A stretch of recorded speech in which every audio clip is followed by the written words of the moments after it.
UP के गांव में इच्छाधारी नागिन ने दिया एक बच्चे को जन्म, लेकिन गांव वालों की इस गलती पर इच्छाधारी नागिन ने जो किया उसे देख गांव वालों के पैरों तले जमीन खिसक गई।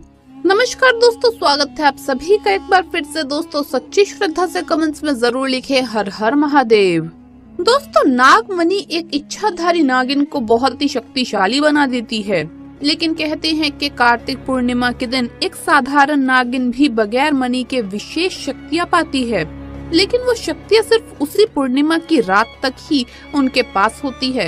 इन शक्तियों के सहारे नागिन कोई भी रूप धारण कर सकती है, कोई भी आकार ले सकती है और कोई भी भारी चीज उठा सकती है।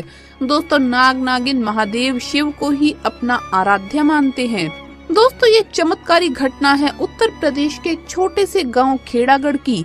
दरअसल ये घटना घटित हुई खेड़ागढ़ के मुखिया और वहाँ के सबसे धनी इंसान मनीष जी के साथ। मनीष करीब आज से 5 साल पहले एक साधारण और गरीब का जीवन व्यतीत करता आ रहा था। वो अक्सर जंगल में अपनी बकरियां चराने जाया करता था। एक दिन बकरी चराते चराते वो जंगल के थोड़ा और अंदर निकल गया। उसी जंगल में एक इच्छाधारी नागिन अपने नाग के साथ एक विशाल पेड़ के पास रहा करती थी। वो नागिन गर्भवती थी। शाम का वक्त था और मनीष जब उस पेड़ के पास से गुजरा तो उसे वहाँ एक तेज चमकती चीज दिखाई दी, लेकिन साथ ही वो दोनों नागिन भी वहीं थे। उन्हें देख वो थोड़ा सा डर गया और तुरंत ही वहाँ से जल्द से घर की ओर भागा। मनीष इतना घबराया हुआ था कि उस समय तो उसने पीछे मुड़ तक करके भी नहीं देखा, लेकिन उस रात उसके ध्यान में वो चीज जो चमक रही थी बार बार आ रही थी। वो इतना तो समझ गया था कि वो हो ना हो बहुत ही मूल्यवान चीज थी और अगर उसे वो मिल गई तो वो धनवान हो जाएगा। लेकिन सबसे बड़ी मुसीबत तो ये थी कि दोनों नागिन भी वही है।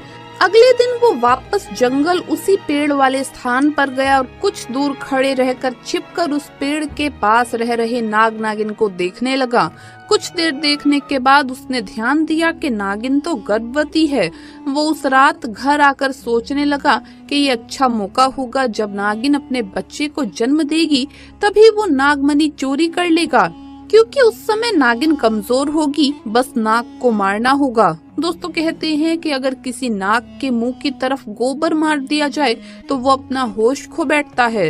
अब मनीष हर रोज गोबर लेकर उस विशाल पेड़ के पास छिपकर सही मौके का इंतजार करने लगा।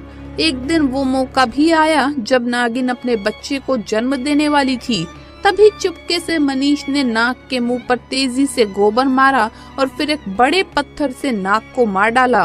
फिर उसने नागिन और उसके बच्चे को भी मार डाला और उस मणि को उठाकर जल्दी से घर की तरफ निकल पड़ा। परंतु उधर नागिन किसी तरह बच गई थी और बस बेहोश पड़ी थी। जब नागिन को होश आया और उसने अपने बच्चे और पति को मरा देखा तो उसके दुख दर्द का ठिकाना नहीं रहा।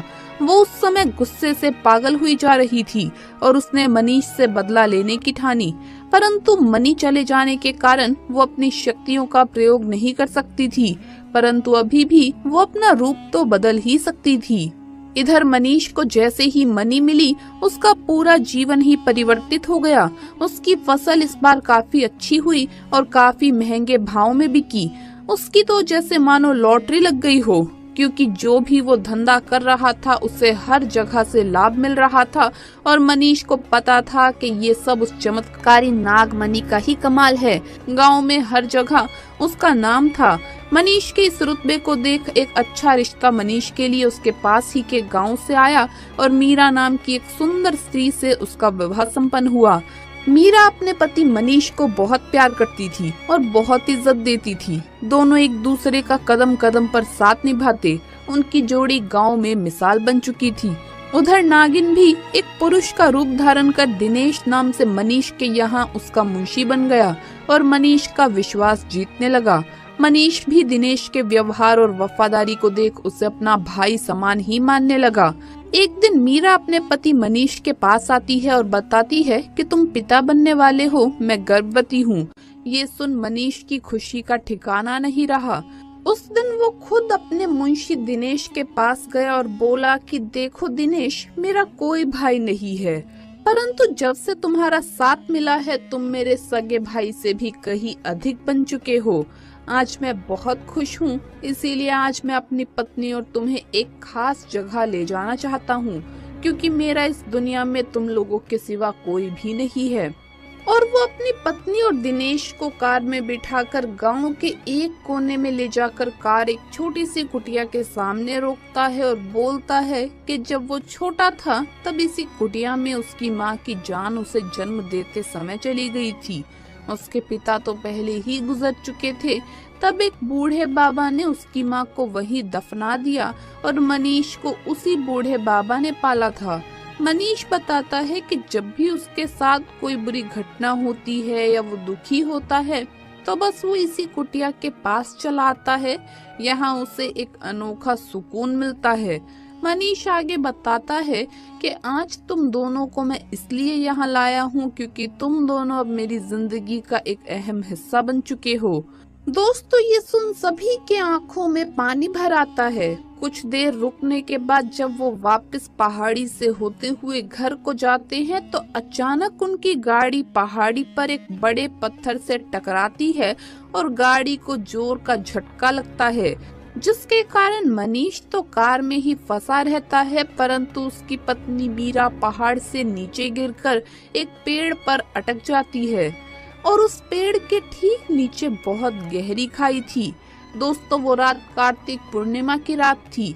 दिनेश अपनी शक्तियां पुनः पाकर नागिन रूप धारण कर लेता है। मनीष दिनेश को देखकर चौंक जाता है क्योंकि दिनेश अब नागिन में पुनः बदल गया था। वो नागिन मनीष को बताती है कि कैसे ठीक इसी तरह वो भी इसी स्थिति में फंसी थी। नागिन मनीष से कहती है कि तुमने मेरा पूरा घर संसार लूट लिया था, मेरे पति और बच्चे को मारकर, और आज मेरे पास बदला लेने का मौका है। मनीष घायल गाड़ी में फंसा हुआ था और रो रो कर नागिन को बोलता है कि भले ही मेरी जान ले लो, परंतु मेरी पत्नी गर्भवती है, उसे छोड़ दो। तभी उस नागिन को अपनी वही स्थिति याद आती है कि क्या होता है जब कोई अपना छिन जाता है। ये जिंदगी का सबसे बड़ा दुख होता है। नागिन ने मनीष का उसकी पत्नी के प्रति सच्चा प्यार देख उसे माफ कर दिया और मीरा को उस पेड़ से निकाल बचा लिया और दोनों को हॉस्पिटल छोड़ खुद वापस जंगल में उसी विशाल पेड़ के पास चली गई और हमेशा के लिए अपने प्राण त्याग दिए। जब मनीष हॉस्पिटल से स्वस्थ होकर अपनी पत्नी के साथ घर वापस लौटा तो उसे अपनी गलती का एहसास हुआ और उसने जाना कि उसने कितनी बड़ी गलती की है। वो नागमणि को लेकर उसी विशाल पेड़ के पास गया और उस पेड़ के पास उस नागमणि को रख फूट फूट कर रोने लगा और शाम को वापस घर आ गया। दोस्तों, कभी कभी इंसान लालच में इतनी बड़ी गलती कर बैठता है कि फिर उस गलती को कभी भी ठीक नहीं किया जा सकता और बस अंत में पछताना ही रह जाता है। इसी बात पर दोस्तों सच्ची श्रद्धा से कमेंट्स में जरूर लिखे हर हर महादेव। वीडियो अगर अच्छा लगा हो तो इसे लाइक कर अपने दोस्तों के साथ शेयर करें और अगर आपने अभी तक चैनल को सब्सक्राइब नहीं किया तो सब्सक्राइब करके बेल आइकन जरूर प्रेस कर ले। जल्द मुलाकात होगी अगली वीडियो में। हर हर महादेव, जय महाकाल।